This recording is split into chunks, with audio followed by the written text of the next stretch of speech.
কবর প্রতিদিন ডাক দিয়ে বলে আনা বাইতুদ দুধ।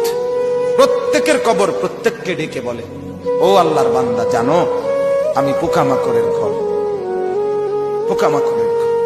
তুমি তো সেই বান্দা যে একটা মশা কানের পাশ দিয়ে উড়ে গেলে তোমার ঘুম বন্ধ হয়ে যায়, চোখ মিলে যায়।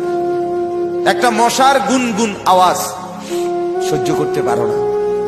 একবার কয়েল, একবার অ্যারোসোল, একবার মশারি, এরপরও তুমি চাও যে একটা মশাও যেন আমার কানের কাছে গুনগুন না করে।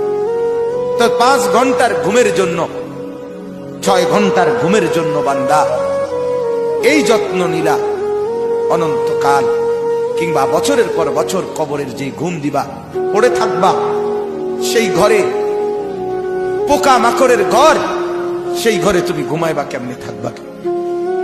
আমার বাপ, আমি থাকবো কিভাবে? আমি থাকবো কিভাবে বলো? ভাবেন, আমিও ভাবি, আপনিও ভাবেন।